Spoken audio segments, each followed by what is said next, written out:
hawla wala quwwata illa billah. Jambo ambalo ma lam yunzal bihi sultan, jambo ambalo halina andiko lolote katika Uislamu. Eti Muislamu afike mahala aandamane, afike mahala anabeba bango mtaani, kiongozi aliyopo madarakani hayupo sawa, kiongozi aliyopo madarakani ana moja mbili tatu.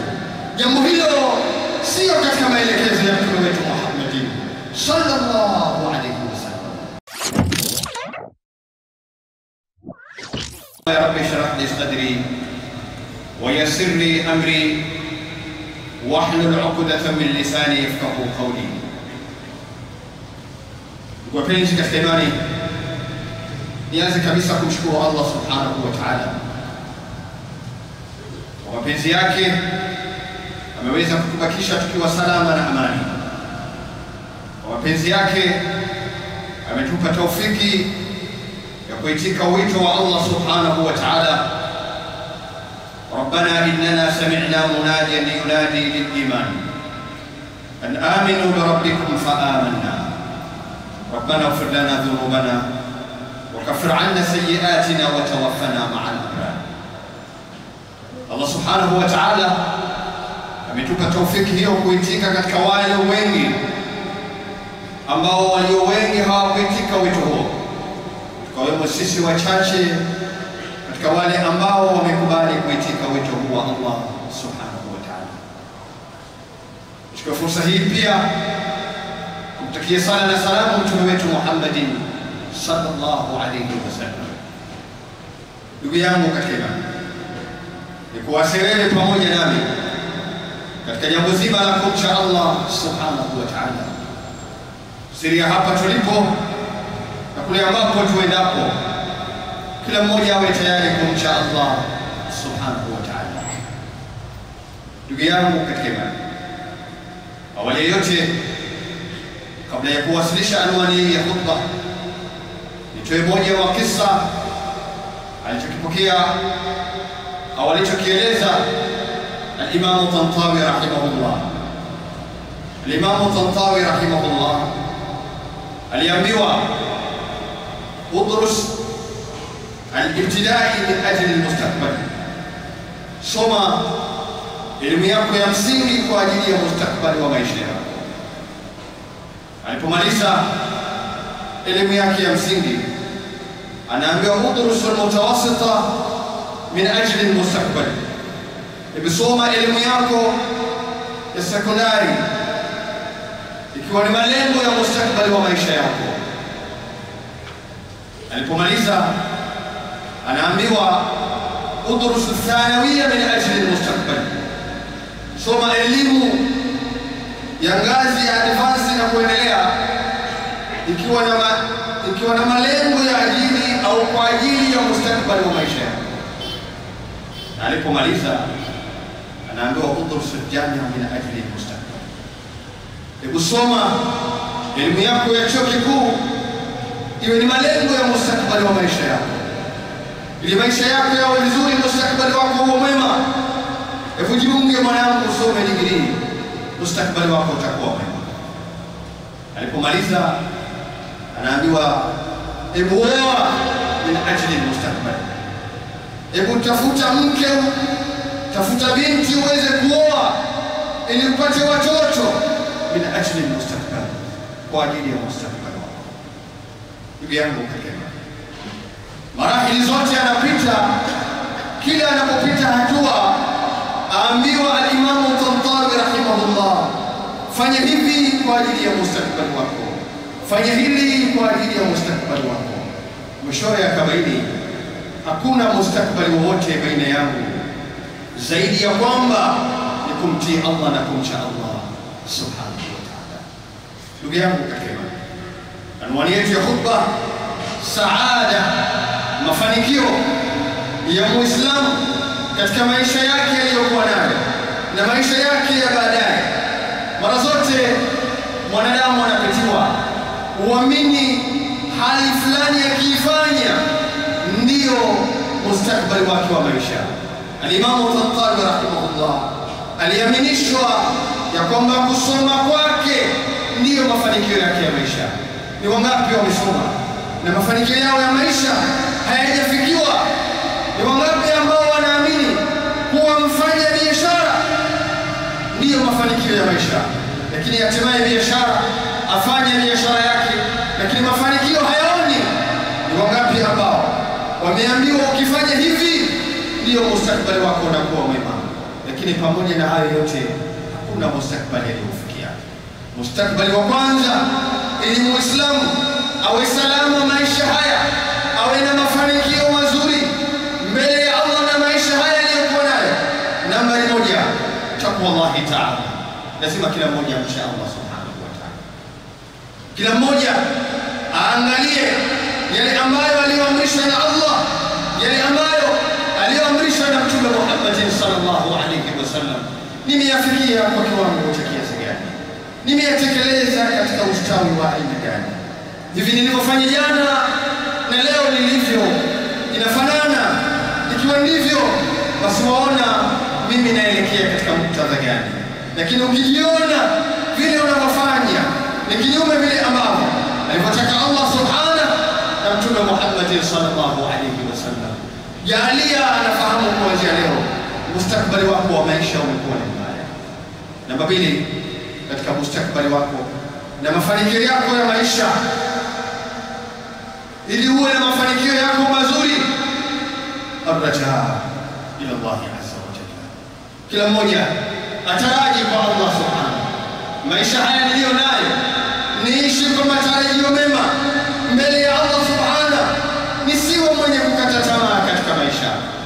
Asiwe mwanadamu akajisahau akajiona ya kwamba kwa hapa nilipofikia kamwe sifikiri katika maisha, kamwe sitoboi maisha. Hapana, tarajia kwa Allah subhanahu, dhana njema kwa Allah subhanahu. Mtazame Al-Hasan ibn Ali radiyallahu anhuma jami'a. Al-Hasan ibn Ali, al-Imam al-Hakim anatueleza ndani ya kitabu chake Al-Mustadrak ya kwamba Muawiya bin Abi Sufyan alichelewesha gawio lake, alikuwa anamlipa kila mwaka 100,000 dirham, ni dirham 100, dirham 1000 kwa mwaka mzima anamlipa, lakini miaka miwili ikapita amechelewesha kulipwa.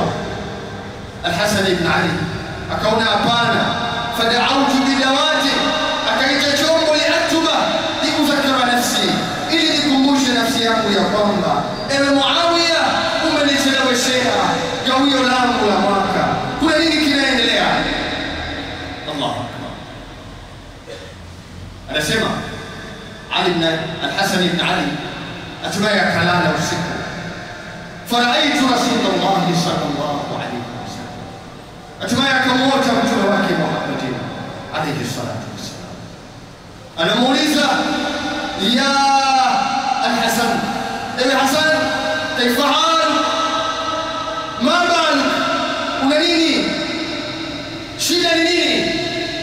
Anasema shakautu ilayhi, nimemlalamikia ya kwamba akhara atai, amenicheleweshea gawio lake. Nikaona niandike maandishi nimkumbushe kiongozi wangu Mtume sallallahu alayhi wasallam. Katika ile ndoto anamwambia, ataktubu limithlika, ataktubu limakhluqin limithlika, leo mwandikia kiumbe mfano wa wewe. Kwa nini usimwambie Allah subhanahu? Kwa nini usielekee lawama zako kumwelekea Allah, lakini leo waandika maandishi wamwelekea mwanadamu mwenzako ambaye yeye na wewe hamna tofauti yoyote baina yako? Yawezekanaje unamwandikia maandishi hayo? Al-Hasan anamwambia, fa kaifa asna'u ya Rasulullah, nafanya nini mtume wa Allah? Akamwambia, sema maneno haya, Allahumma qutfi kalbi raja'aka, ewe Mwenyezi Mungu ujalie moyo wangu utupe, niwe na matumaini kwako wewe, niwe na tumaini langu kukutumainia wewe Allah subhanahu, lakini pia niondolee matumaini yangu ahadan ghayraka, nisiwe na matumaini kwa mtu mwingine. Endapo huyo anapoondoka, basi matumaini yangu yakakatika. Anasema nikayasema maneno hayo, moyo wangu ukafarijika. Nukta ya kwanza. Nukta ya pili, ndugu yangu katika imani, katika mustakbali wako ulio mwema, ili uwe salama, tarajia kwa Allah subhanahu wa ta'ala. Hebu tengeneza dhana njema kwa Allah ya kwamba Allah ataninyanyua, Allah atanifikisha. Mmoja amewafikisha watu fulani, itashindikanaje kuwa mimi? Muombe Allah subhanahu. Bali tuna kisa kilichokuwa mashuhuri ambacho wale watu wa mtume wa Allah, Mtume Musa alayhi salatu wassalam, walikuwa ni wanandoa wawili ambao wametaabika na njaa, hawana chakula. Mume ametoka kwenda kutafuta chakula, anafikiria namna gani naweza kupata riziki niletee mke wangu. Hali yao haiko rafiki katika maisha yao. Mume ametoka kwenda kuhangaika, hatimaye mke anamuomba Allah, amenyanyua chombo, amuomba, ya Allah, ewe Allah, turuzuku, tujalie riziki tuweze kula siku ya leo. Allahu akbar. Allah alijalia riziki ndani ya kile chombo. Mume anarudi, anashangaa, arudi atokapo ashangaa, min aina hadha, umekitolea wapi chakula hichi? Allah anamwambia, da'awtu Allah subhanahu, nimemuomba Allah subhanahu, Allah akajalia kikapatikana. Mmoja katika yale mafanikio ya maisha ni kila mmoja kati yetu ataraji kwa Allah subhanahu, asitaraji kwa mwingineyo. Huyo ambaye anamtumainia naye mwanadamu, yawezekana akafa, yawezekana akaharibikiwa maisha, yawezekana, lakini ukitumaini kwa Allah, Allah atakufungulia katika maisha yako. Tazame mtu wa pili katika hili ni yule Ummu Ma'badi. Ummu Ma'badi alikuwa kila anayepita katika mji wake umkirimu kwa chakula. Siku aliyohama Mtume sallallahu alaihi wasallam, alipita kwa Ummu Ma'badi ili aweze kupata huduma. Anafika pale kwa Ummu Ma'badi, hakuna chochote kilichopo. Anamwambia Mtume, hebu tupatie chakula, tupatie kinywaji. Nasema waona wanyama ni wanyonge, wanyama wale ni dhalili. Mtume akasema, hebu mlete huyo mbuzi, mlete huyo mnyama. Alipoletwa yule mnyama, Mtume akasema bismillah. Alafu akakamua maziwa ambayo yalikuwa ni mengi. Alikunywa Mtume na Abu Bakar, wakanywa familia ya Ummu Ma'badi. Alafu akakamua tena mara ya pili, akaacha chombo kimejaa maziwa na maziwa mengine akaondoka nayo Mtume Muhammad sallallahu alaihi wasallam. Ummu Ma'badi mumewe alikuwa ameenda kuwalisha wanyama. Arudi atokapo mume, aona kuna maziwa yamejaa ndani ya vyombo. Amuuliza mkewe, min aina hadha, yatokea wapi haya? Anaanza kueleza wasifu wa Mtume Muhammad sallallahu alaihi wasallam.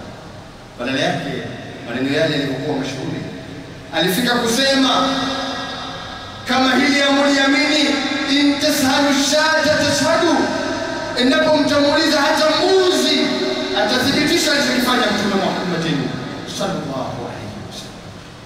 Utaalamu wa historia unatuambia kutoka alipo Ummu Ma'badi na eneo la Makka ni kilomita kama 70 mpaka 80.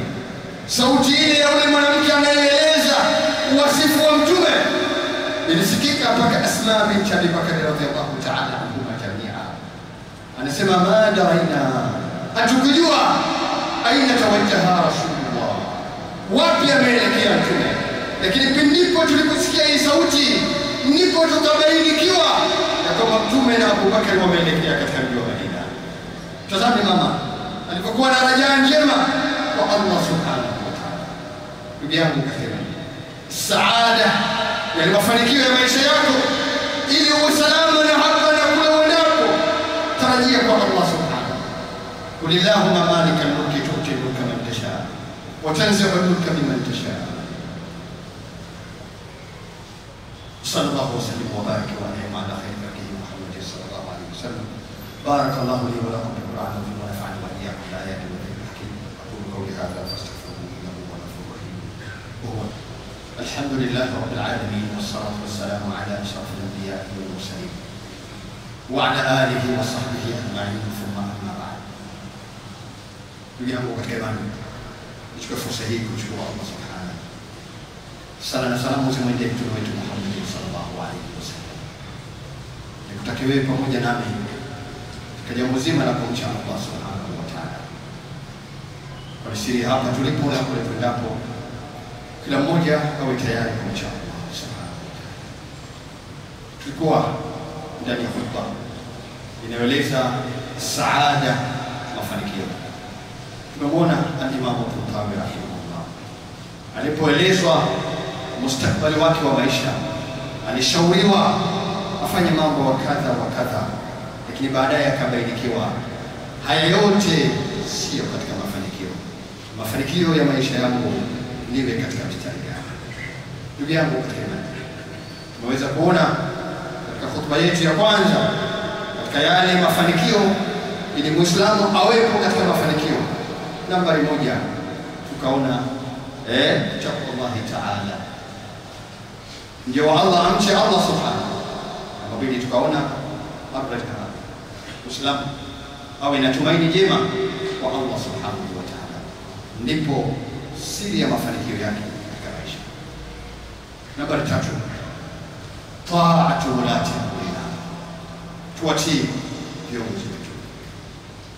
Ta'atu ulati amrina, kuwatii viongozi wetu ni moja wa mafanikio katika maisha tuliyokuwa nayo. Tuna historia ya wazi inayoonyesha ndipo pale anapokiukwa kiongozi ni hatari na usalama unaweza kutokea. Nitolee mfano masahaba wa Mtume Muhammad sallallahu alaihi wasallam, walielekezwa na Mtume wao alaihi salatu wasallam katika ghazwa ya Uhud ya kwamba wanatakiwa wakae katika mlima Jabalul Mumarat. Mlima wakae kwa hali yoyote, na pindipo pale wanashinda Waislamu, pindipo pale wanapofeli Waislamu, wabakie pale pale. Ndipo maelekezo yaliyotolewa na Mtume alayhi salatu wasallam. Allah kaleta nusra kama Waislamu wakashinda, washirikina wakakimbia, walio juu wakasema kwa nini nasi tusishuke tukaweza kuchukua ngawira?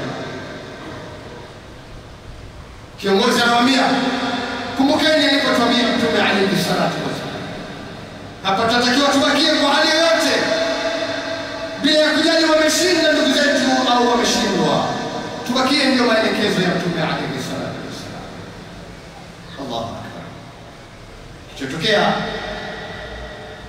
wakaporomoka wale 50, 40 wote walishuka, wakabakia watu 10. Na waliposhuka mashambulizi yakawa ni makali, badala yake hata hao walio juu watu wote walivamiwa, isipokuwa watu 2 ndio walibakia salama. Ndipo pale Mtume amezungukwa na maadui, anaona namna gani ya kuikomboa dini ya Allah subhanahu, ni kuwaita Waislamu wote waliokimbia warudi haraka. Allahu akbar. Mtume anapiga ukelele wakali, ukelele uliofika hatua mbali zaidi. Abu Bakar anarejea kumlinda Mtume Muhammad sallallahu alaihi wasallam, na masahaba wengine wanarudi kumkinga Mtume. Mtume tayari ameshashambuliwa, damu imetapakaa Mtume wetu Muhammad sallallahu alaihi wasallam. Lakini yote haya ni nini? Ta'atu ulati amrina. Ndipo pale wanapokiuka maelekezo, hatari inaweza kufikia. Tazama Mtume Muhammad sallallahu alaihi wasallam alipotoa maelekezo katika ghazwa ya Tabuk, vita vya Tabuk, aliwaambia leo, usiku wa leo utavuma upepo mkali, kila mmoja akae ndani katika hema lake na kila mmoja amshikilie mnyama wake. Sahaba mmoja akaghafilika, akatembea, ulivuma upepo ukambeba yule sahaba, ukaenda kumtupa katika ukingo mwingine, na ukawa mwisho wa maisha yake. Ta'atu ulati amrina, tuwatii viongozi wetu. Tazama Mtume wako Muhammad sallallahu alayhi wasallam. Mtume katika sulh al-Hudaybiyah awaambia masahaba, nimeoteshwa ya kwamba la tadkhulunna al-masjid al-haram insha Allah amin. Kila mmoja anatumaini jema, ana furaha, anaenda Baitullah al-Atiq, anaenda kufanya ibada ya umra. Wanafika eneo la Hudaybiyah, wanazuiliwa na Makuraishi waishie pale safari yao. Allahu akbar.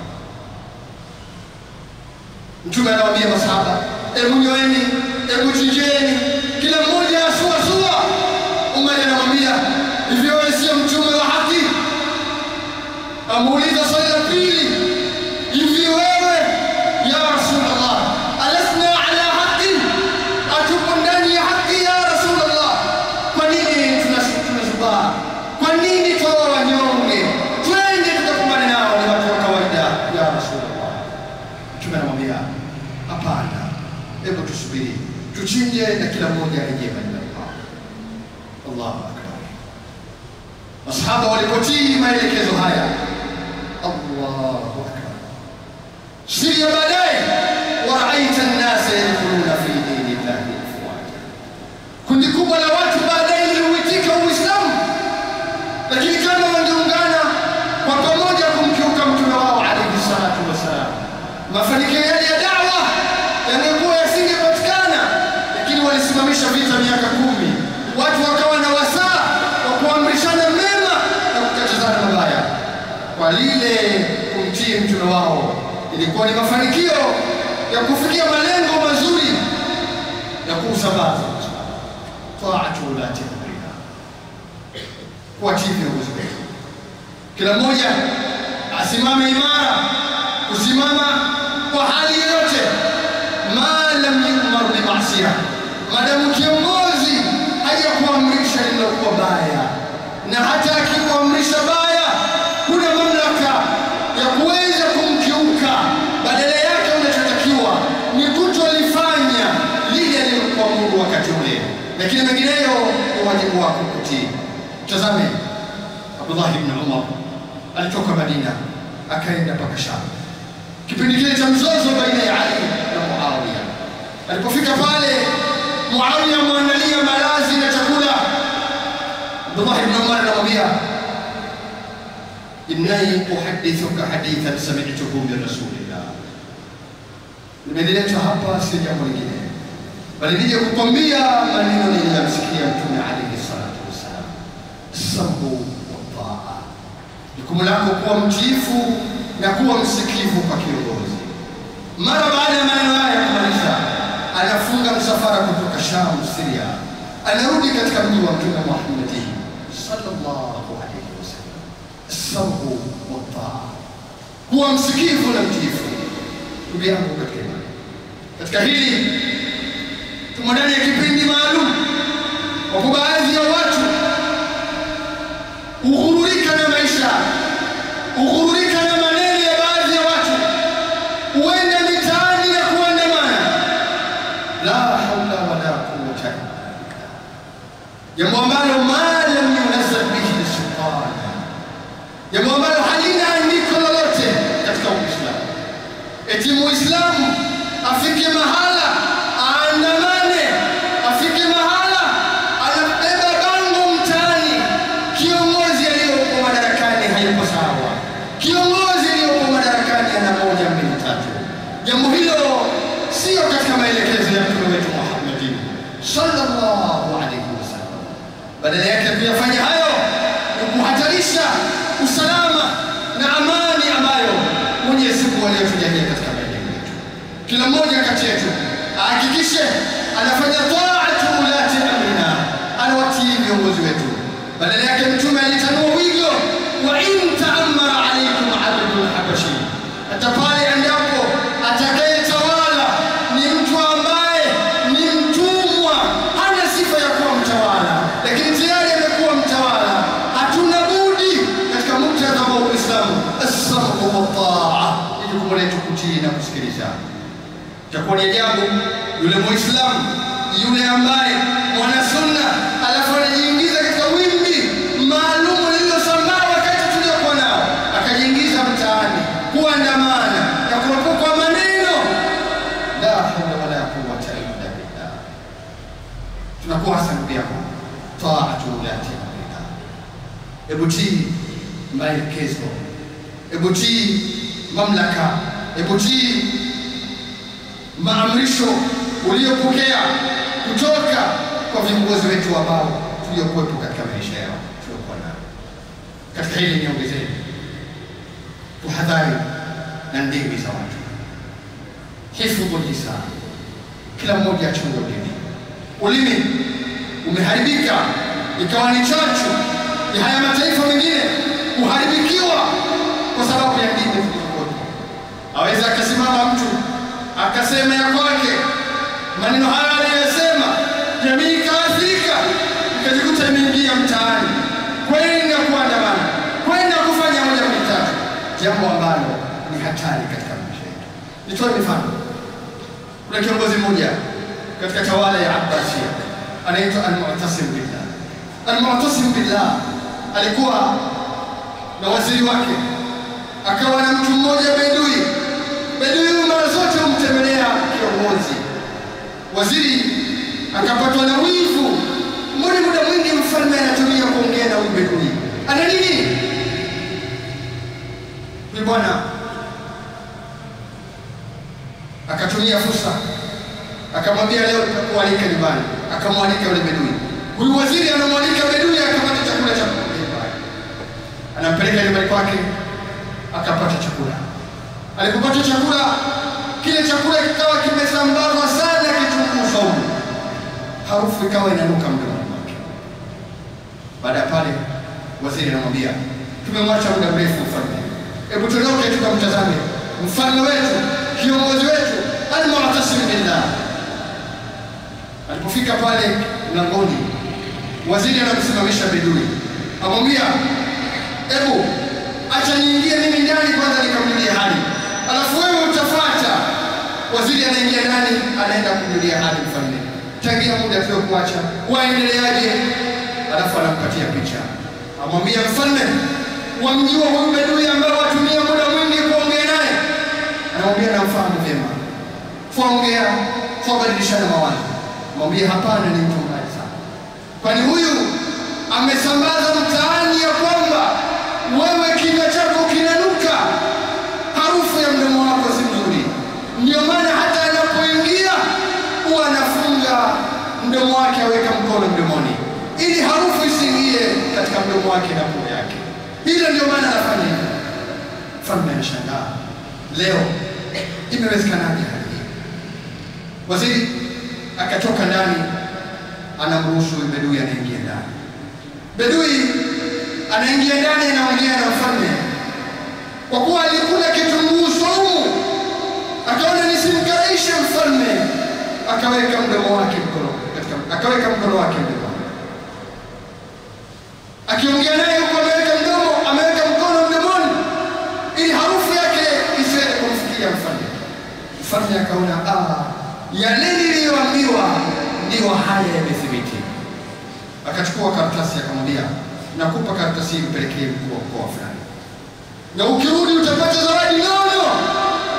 Akaandika, idha wasalatika hadhihi risala, ikikufika barua hii, faqtulu rajula alladhi amamak, muue mtu aliyekuwa mbele yako. Subhanallah. Huyu bwana hajui. Alipokea karatasi, ameelekezwa aende kwa mkuu wa mkoa. Anatoka nje, anamuuliza waziri, amekwambia nini mfalme? Amwambia, ameniambia niende nikapeleke barua hii kwa mkuu wa mkoa, na endapo nitaporudi atanipa zawadi nono. Waziri anamwambia, hapana, hebu leta hiyo karatasi nikusaidie mimi, nitaipeleka, na nikirudi nitakupa nini zawadi. Waziri anabeba karatasi, anaipeleka kwa mkuu wa mkoa. Afika kule kwa mkoa, anaiona baraka inasoma, idha wasalatika risala faqtulu rajula alladhi amama. Ikikufika barua hii, muue haraka mtu aliyeko mbele yako, ni mtu mbaya. Achukua maamuzi, anaingia ndani na kuweza kumshambulia na kuua. Mfalme anauliza, aina waziri? Yupo wapi waziri wangu? Mbona simuoni? Ameenda wapi? Akasema yawezekana katika miaka hiyo. Anauliza, yupo wapi al-Arabi? Bedui yupo wapi? Anaenda kuitwa bedui, analipwa kwa ufalme, anaulizwa, madha fa'alta bil wazir? Umemfanyia nini waziri? Anasema, nilipokoja barua aliniambia nitapeleka mimi. Nilikuwa namsubiri wakati gani atarudi aweze kunipatia zawadi zangu. Akasema, kuna nini kimeendelea? Mfalme anamwambia ya kwamba amenifikishia taarifa ya kwamba wewe unapoingia ndani ufunika mkono wako uweka mdomoni ili harufu ya mdomo wangu isikufike, kwani kinywa changu chanuka, ndio maana wafanye hivyo. Anasema, hapana, mimi nilienda kwake kula chakula, akanipatia huduma, nikala kitunguu saumu na hofia harufu, ndio maana nikafanya vile ninapozungumza naye, nikaweka mkono wangu mdomoni. Akasema, bada bisahibihi faqat. Maneno yale yanayozalisha mwenyewe, na yeye mwenyewe ndiyo alikuwa ni sababu ya kumondoa maneno yale. Chunga ulimi wako. Yawezekana ukawatoa watu mtaani, yawezekana ukafanya moja mbili tatu, ukawaathiri jamii, na hatimaye jamii ikaingia katika uharibifu mkubwa katika maisha, kwa usalama na saada, mafanikio ya maisha. Taatu dhati amrina. Hebu tuwatii viongozi wetu katika yale ambayo tunaelekezwa. Nambari 4, ndugu zangu katika imani, as-sadaqa. Tukithirishe kutoa sadaka. Kutoa sadaka ni moja wa chachu ya mafanikio ya haya maisha tuliyokuwa nayo. Tuna mfano ulio hai. Tazame mtu mmoja anaitwa Ikrima al-Fajjar. Ikrima al-Fajjar alikuwa ni mtoaji mno. Wallahi huwezi kuamini, katika utawala wa Suleiman ibn Abdul Malik.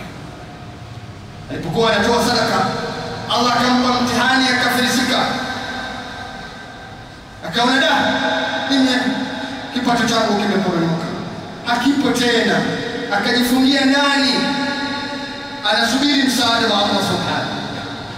Mtawala wakati ule katika mkoa aliopo alikuwa anatambulika Khuzaima bin Bishr. Khuzaima bin Bishr anamfahamu ukarimu wa huyu bwana. Auliza, aina Ikrima al-Fajjar? Yuko wapi Ikrima al-Fajjar? Anaambiwa, yamemsibu maisha, akhlaka baitahu, amefunga mlango, haongei na watu, amejizuia ndani. Akawaambia walinzi, hebu niandalieni dirhamu 1400, zifungeni katika mfuko, alafu mnaambie mtaniletea usiku. Wale mabwana wakaandaa dirhamu 1400. Ilipofika usiku akampatia Khuzaima bin Bishr. Khuzaima bin Bishr akapata mnyama wake, amejifunga kama ninja, aenda kwa Ikrima al-Fajjar. Anafika pale, anamwambia, chukua hii, itakusaidia katika maisha yako. Ikrima al-Fajjar anamuuliza, man anta, wewe ni nani uliokuja kuniletea mali yangu, kuleta mali hii? Ni nani mwenzangu? Namwambia, Jabir al-Atharat al-Kiram. Aliyo mbele yako ni Jabir al-Atharat al-Kiram. Huyu bwana anashangaa, ni nani huyu Jabir al-Atharat al-Kiram? Ni mtu aina gani huyu? Khuzaima bin Bishr anapanda mnyama wake. Ikrima al-Fajjar akalipa madeni.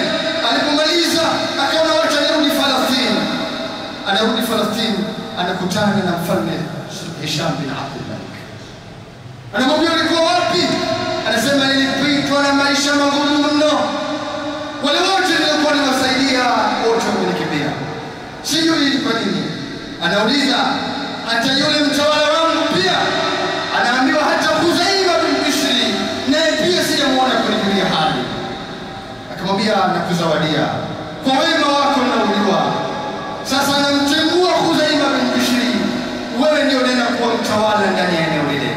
Khuzaima bin Bishr anapokea barua ya kwamba ametolewa ndani ya mamlaka, anakuja Ikrima al-Fajjar. Ikrima al-Fajjar anapokea madaraka katika lile nambari 1, anakagua mali za umma za Waislamu, anakuta kuna dirham 1400 hazioni zimeenda wapi. Amuuliza, ya Khuzaima bin Bishr, ewe Khuzaima bin Bishr, ziko wapi mali za Waislamu? Dirham 1400 zimetoweka, sizioni zimeenda wapi? Khuzaima bin Bishr anasema, la adri, sijui. Kumbe ni alivyoenda kumpelekea siku. Akamtia ndani, akamfunga takriban miezi 2 au 3, wana historia wanasema. Mwanamke mke wa Ikrim al-Fayyad akakaa akavumilia, akaona hapana, akaenda kwa Ikrim al-Fayyad, anamwambia atasjudu wa mfunga yule ambaye Jabir al-Atharat al-Kiram, yule Jabir al-Atharat al-Kiram leo mfunga. Anamuuliza man huwa Jabir al-Atharat al-Kiram, ni nani? Anaambiwa Khuzaima bin Bishr. Khuzaima bin Bishr ndio Jabir al-Atharat al-Kiram. Allah akbar. Anamkokota anaenda kwa Hisham bin Abdul Malik, asema leo nimemwona Jabir al-Atharat al-Kiram, nimempata huyo hapa mfalme. Allah akbar. Anamwambia leo najiuzuru madaraka niliyokuwa nayo. Anarudishwa nayo Khuzaima bin Bishr. Khuzaima bin Bishr anasema hapana, endelea nayo. Wote aliwatawalisha kwa mamlaka. Nini kilichomfanya aweze kusaidiwa Ikrim al-Fayyad? Kujitolea katika ajili ya khairi. Muislamu, mafanikio yako kubali kuweza kuwa kujitolea katika mambo mbalimbali ya khairi. Mwisho kabisa ndugu zangu katika imani, sabr, kila mmoja awe na subra. Katika maisha unaweza ukapita kipindi kigumu, kipindi ambacho utarajii kupita. Inawezekana ikakukuta misiba mizito ambayo hutarajii katika maisha yako. Kwa mfano wa Imra'atu Dinar, yule mwanamke Imra'atu Dinar aliyofiwa na mume wake, amefiwa na baba yake, amefiwa na kaka yake, aambiwa pole umefiwa. Aulizwa umefiwa na nani? Mume wako tuko naye tena duniani, lakini baba yako tuko naye tena duniani, lakini pia kaka yako tuko naye tena duniani. Anauliza kaifa halu Rasulillah, mtume ipoje? Anaambiwa innahu sali, yuko sala. Akasema hapana, arunihi, nionyesheni mtume wako. Wanamkokota mpaka kwa mtume, anamwambia hadha Rasulullah, mtume wako yuko hapa, yuko sala. Akasema kullu musibatin ba'daka jannah, msiba utakaofuata baada yako hakuna msiba maadamu mtume yuko hai.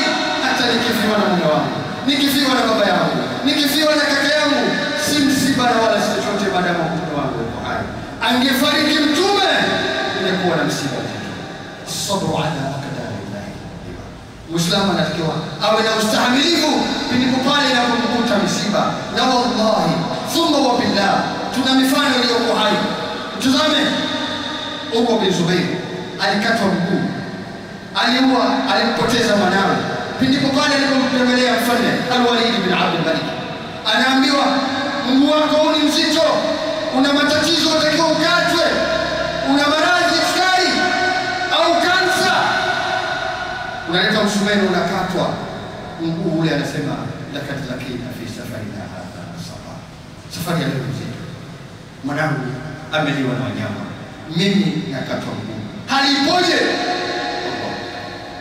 Kuzukamini mwaka ule mfalme alipokea ugeni mzito katika Bani Absi, kola Bani Absi, wa fihi rajulun dhalim.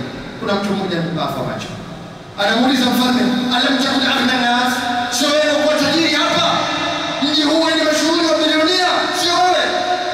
Anasema lakad ata alayya yawm al-qiyam wa ana rajulun aghna an-nas ala al-itlaq, nilikuwa bilionea, hakuna anayenizidi. Lakini yawman bitu ala wadi, siku moja nililala nyumbani kwangu nikiwa na familia yangu katika jangwa. Fanada minni ba'in, nikaenda kutazama wanyama wangu, mnyama mmoja nimeona yupo, naenda kumtafuta. Fa idha bi sayyidin kafa jamii amani wahid, narudi na nyumbani kwangu nakuta nyumba imebebwa na mvua, familia yangu imebebwa, mazao yangu yamebebwa, watoto wangu wamebebwa, hakuna kilichobakia zaidi ma min mauludin sabi, isipokuwa mtoto mdogo aliyobakia, amebakia yupo juu ya mti. Allah, amtazama mnyama naye anaondoka, anamkimbiza ili apande mtoto wake aondoke. Fa idha bi dhi'bin kad akala ibna, hatimaye mnyama kwa mwitu anakuja na mshambulia yule mtoto. La hawla wala quwwata illa billah. Mali alizonazo zimeondoka, watoto waliokuwa nao wameondoka, makazi yamebebwa na maji.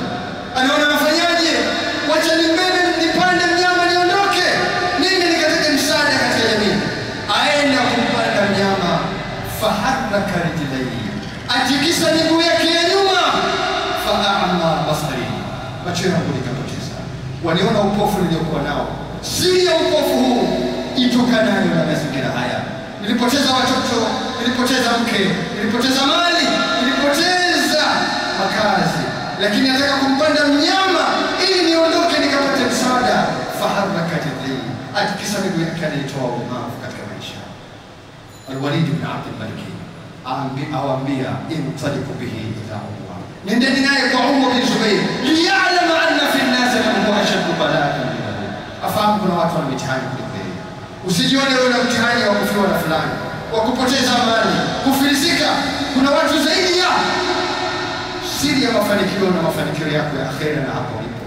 As-sabru ala aqdari llahi mu'lima. Allahumma salli ala Muhammad wa ala ali Muhammad kama sallaita ala Ibrahim wa ala ali Ibrahim. Allahumma barik ala Muhammad wa ala ali Muhammad kama barakta ala Ibrahim wa ala ali Ibrahim innaka Hamidum Majid. Allahumma la ta'ala lana dhanban illa ghafarta wa la maridan illa shafita wa la asira illa yassarta wa aqim as-salat.